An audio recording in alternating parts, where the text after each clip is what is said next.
everybody. It is time to go racing here once again in Grid Life Touring Cup, as race 3 on the weekend is out behind the pace car, and we are going to be going after it here in a big hurry. And you'll notice that beautiful purple Corvette of time attacker turned road racer Jeremy Swenson up in front. He used his time attack skills, Alex, to great effect in that top 10 shootout and got himself up front.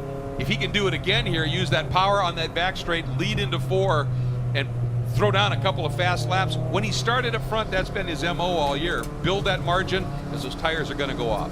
That's exactly right. Yeah, Jeremy really needs to start his race from the front, and that helps his strategy and helps fit with the way that car works.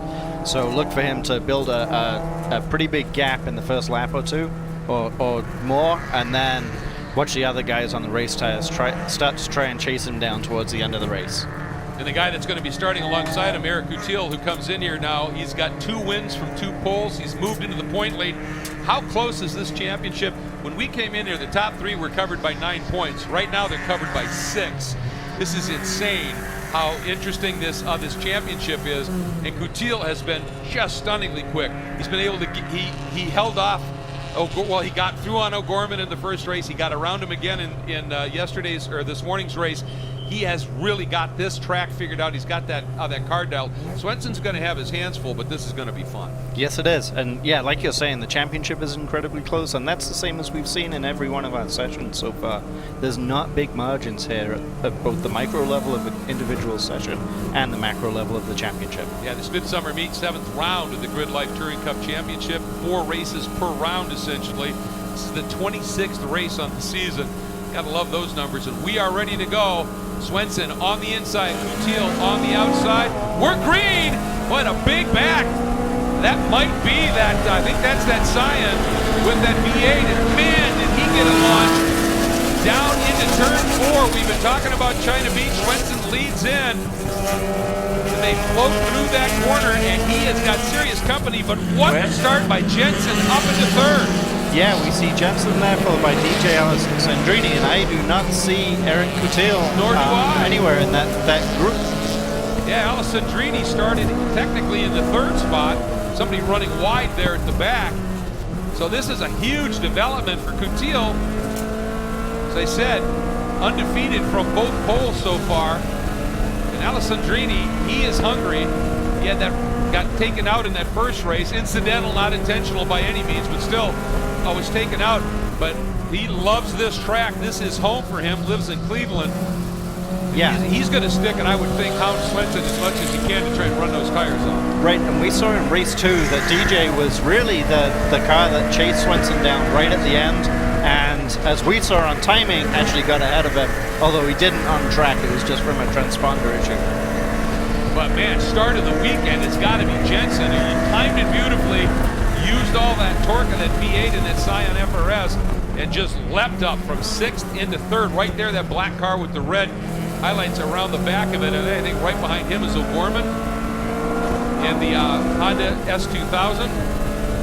Yeah, and Jensen really took a page out of the Jeremy Swenson playbook when he at the start there and managed to jump a number of positions right at the start. I think Coutil is there, but he's back, and he's got serious pressure from McGrew right there, and that black number 7 all over the back. So I don't know whether maybe Coutil missed a gear, missed a shift or something, but he's got work to do now. That was Smedegaard. But he was trying to round him up there. The other car that's going to be a big story here, I think, is that silver BMW right at the top of your screen of Upham. Remember that they lost another radiator. Yes, yeah, that's what I heard. The fix was a little bit of a temporary fix, and it didn't last. So now they've got the correct radiator in there and mounted all up properly, and should be no problem now for the race. Luke McGrew right there in that black number 7 sits 4th in the points. It's just a bit of a gap between 3rd and 4th in the points, and you look at those numbers, and I'm wondering, did I just see O'Gorman? He did. He got around Jensen. So Tomo on the move. That was a beautiful outside move to get that done. Sweet pass by Tom O'Gorman. It happens quickly here. But we were talking, am I seeing no smoke from the back of Coutil's car? Kind of buried in that car. Yeah, I think it was I'm not sure, but yeah, I think we're going to see a great battle here from Yes. Aaron Lichty in 5th down to Ryan Upham in 9th. Those 5 cars are going to be battling it out here all race, I think, as well as the battles that we've got at the front. It's still pretty good. Swenson obviously draws away on this long backstretch. Here comes, again, Jensen using that power. It's going to be a braking duel down into turn 4. O'Gorman's been pretty good on the brakes down here. You can see he got on him a lot later, floats it down, and then just drifts all the way to driver's left. That's not only the fast way around, it's a great defensive move to just make sure you got the inside line for that next corner. That's right, yeah, he drifted all the way, well, not all the way to the edge, left a lane at the side, which you have to do, and also matches the line, but it was a great defense. And what I'm seeing is... Ooh, and suddenly it just snapped away from Jensen, and around he went. I wonder if that was just a little bit too greedy on the throttle, or whether something let go in the back of that car. That's not a spot you normally see a spin. Yeah, not sure what happened there, but hopefully he can get it back up and get it running to the end of the race. And what we're not seeing is Jeremy really pull away and take a commanding lead in this race. He's just got a couple of car lengths on DJ. There's a look at the gentleman who was point leader coming in, Aaron Lichty.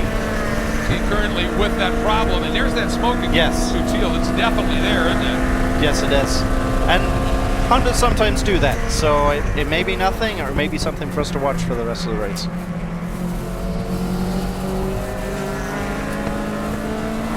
Bit of a gap now. O'Gorman has been able to drive away after he got around Jensen, and then with that spin, everybody checked up a little bit behind Jensen, and that's given Gorman the ability to not worry about anybody in his mirrors now and just try and chase down Swenson and Alessandrini. What I was going to say about O'Gorman's line through there, sometimes the best defense is just a good offense. Just drive faster, you know? Yep. Yeah, if you can drive faster than the guy behind you, he can't pass you. But what we actually see is that these cars make speed differently, so you have to maximize your own car's strengths and try and take away the opposition's strengths. Look at this battle here. It's Coutil and McGrew have been side by side from 4 all the way now to 7, and there's the car of Jensen. Everybody had to bail out of it there and slow down and not turn in. He's right where you turn in on the normal line. If he doesn't get moved, I don't see how we don't get a caution here. And Smedegaard has used the opportunity. He has closed up a bit as well.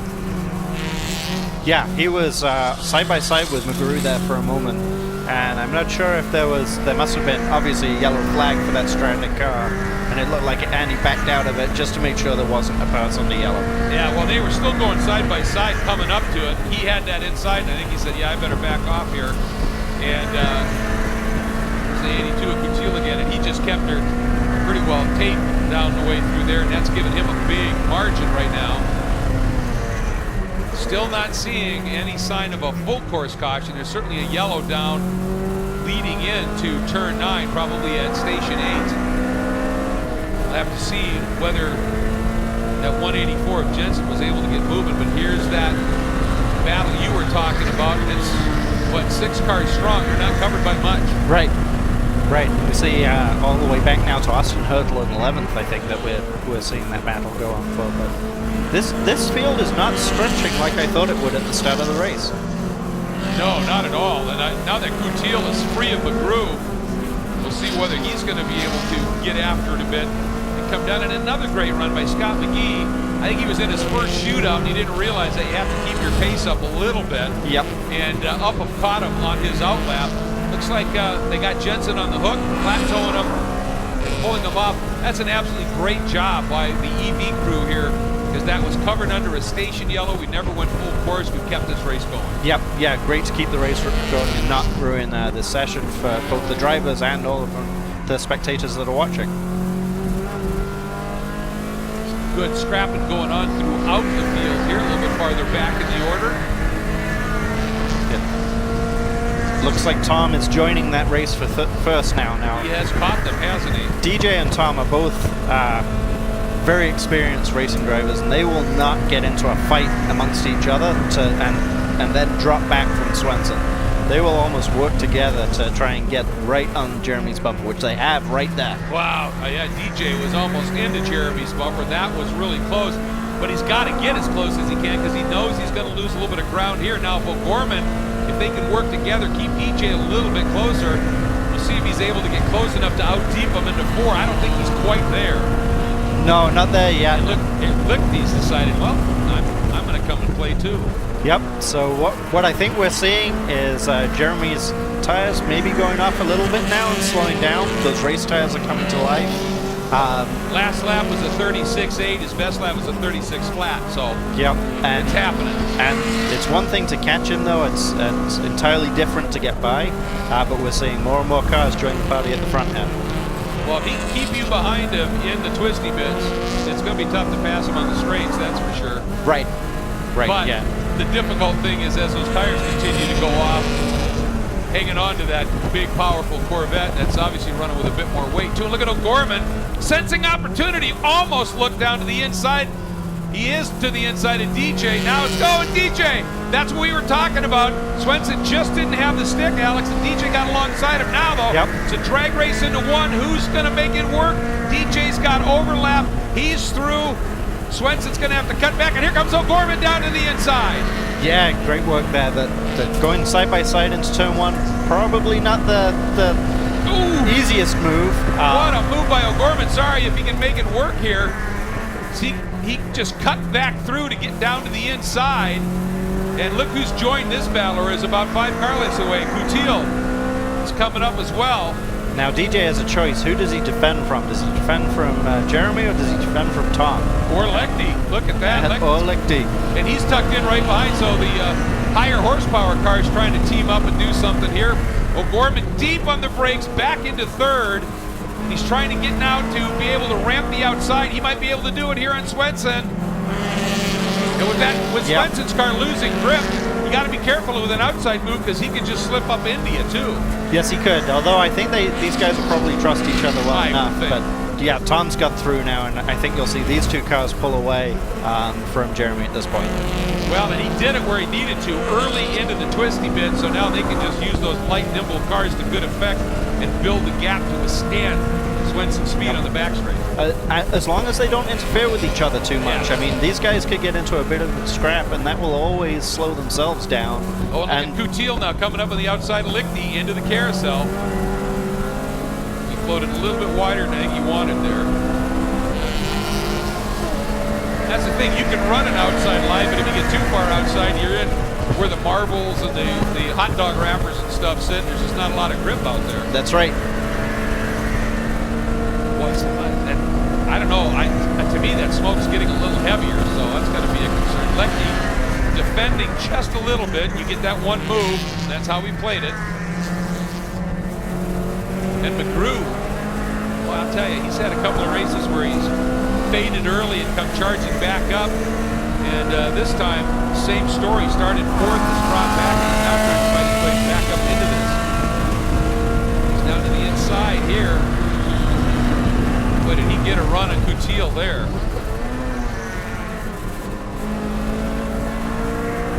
We've got 3.5 minutes left in this one. Call it, well, 3 laps, maybe. And 2 Ohio boys having at it right here. And then the man from Moorhead sitting in 3rd, Moorhead, Minnesota. Yeah, it looks like Tom and DJ are really kind of checking out at the front now, starting to build a gap, and we've got that 5-car party there behind them as Jeremy's fading and the kind of becoming the cork in the bottle for those guys. And for Coutil, I'm sure he was, well, good, I can get a run on Lichty here, be able to do something, and then McGrew said, no, I'm gonna play a little role here in your plans, my friend. And Smedegaard's coming to life now too, isn't he? Yep, and he's joined the back of that pack. White flag. So final lap of the race here, we'll see how aggressive these guys want to be. But my guess is that we'll see probably 1 or 2 position changes here. There's Smedegaard right on the back of Coutil. A couple of nose feints going into the keyhole here. Gorman is really close on DJ. And again, impressive what Scott McGee is doing here in his first weekend of racing in Grid Life Touring Cup. Let's see if O'Gorman can do anything now. He's been really good on the brakes down into 4. And Guteel now under attack from Smedegaard. That's for that 6th spot. O'Gorman not close enough to DJ to do anything here. Traffic they're coming up on. Oh, look at Smedegaard down to the inside of Guteel. But if Guteel can stay put, he's got the inside here into 6th. But Smedegaard has just enough of a nose ahead. He's not going to give up easily. Still side by side. This is great racing, folks. This is what this series is all about. Respect, no contact. And drivers of this caliber just side by side through all these corners. And now Smedegaard just a little bit more grunt, able to ease in front of Guteel. Up into the last sequence of turns, into the carousel. O'Gorman, DJ, look at this here. Big move again. This is a flying. What a story by McGrew on Lichty. Side by side here at the line. It's Alessandrini gets it. What happens at the end here? Did McGrew get through? He did not. Wow. And somewhere in that, Smedegaard dropped back a couple of positions then. We saw him get by Guteel, and now he dropped back 2 places. I wonder if he just got into 11 a little too hot or something, because you're absolutely right. Because McGee got him right at the end and gets 7th. What a story for Scott McGee. Comes in here with 2 top 10s, a 10th and an 8th and a 10th. Now he betters that with a 7th. Smedegaard 8th, up him. And it looks like Austin Hurtle is stopped there at the end of the front. And that's a shame, because he was running in 11th position for the whole race. Yeah, he missed the first race with that gearbox issue. Yeah. And then, you know, as you said, came back up and has been showing that great speed. We have the yellow entry sitting there too. So Alessandrini, O'Gorman, and Swenson complete the podium.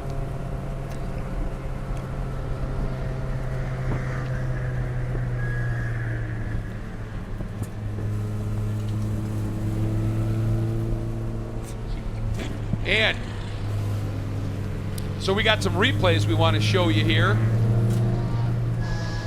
And it was some good moments. There was the moment that the 184 of Jensen just got away from him, and with the way he was towed off, something broke.